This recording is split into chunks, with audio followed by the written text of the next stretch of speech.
드디어 배드민턴 협회의 첫 진상조사가 시작되었습니다. 이른바 빨래 사건으로 안세영 선수가 다시 한번 이슈가 되고 있거든요. 이 와중에 진상조사가 이루어지게 되어서 더 주목을 받고 있습니다. 이 내용에 대해서 알아보겠습니다. 좋아요와 구독은 좋은 영상을 만드는데 큰 도움이 됩니다. 대한민국을 분노에 떨게 한 사건이 있었죠. 안세영 선수와 배드민턴 협회 간의 갈등입니다. 이전의 사건들은 대부분이 아실 거라 생각합니다. 그런데 빨래 사건은 잘 모르실 거예요.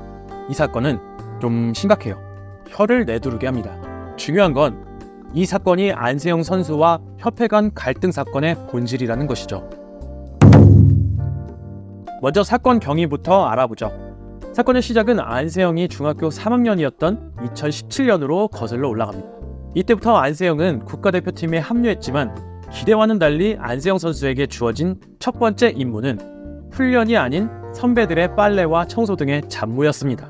단순히 잠깐 동안이 아닙니다. 무려 7년이라는 긴 시간 동안 안세영 선수는 선배들의 라켓줄 교체, 방 청소, 빨래 등을 도맡아 해야 했습니다.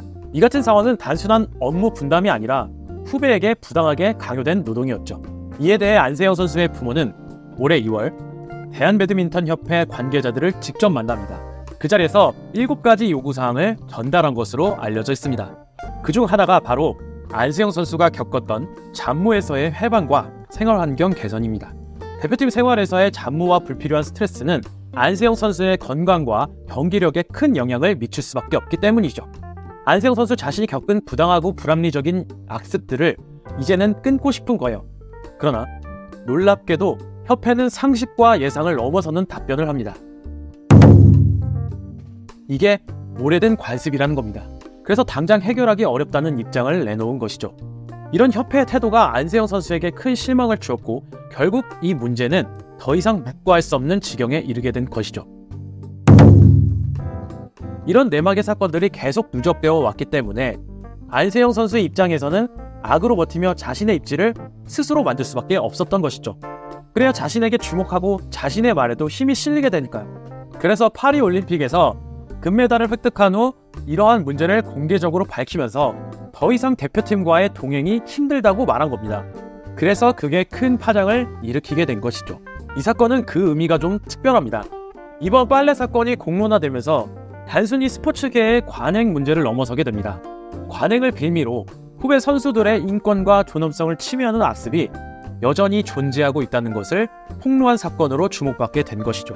국민들은 이러한 부당한 대우에 대해 크게 분노했고 문제 해결을 요구하는 목소리가 높아지고 있는 상황입니다. 이에 대한배드민턴협회는 진상조사위원회를 구성하여 본격적인 조사에 착수했습니다.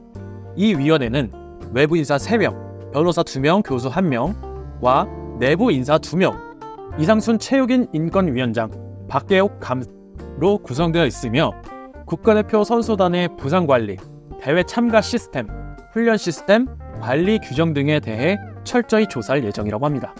협회는 이번 조사를 통해 제도 개선과 배드민턴 발전 방안을 마련하겠다고 밝혔지만 과연 이번 조사가 실질적인 변화로 이어질 수 있을지에 대한 의구심도 존재합니다. 일단 국민들이 대체적으로 불신이 기본적으로 깔려있기 때문에 눈으로 보여지는 게 아니라면 쉽게 믿을 수 없는 분위기입니다. 현재 안세영 선수의 발언과 상황을 놓고 여러 추측들이 난무하고 있습니다.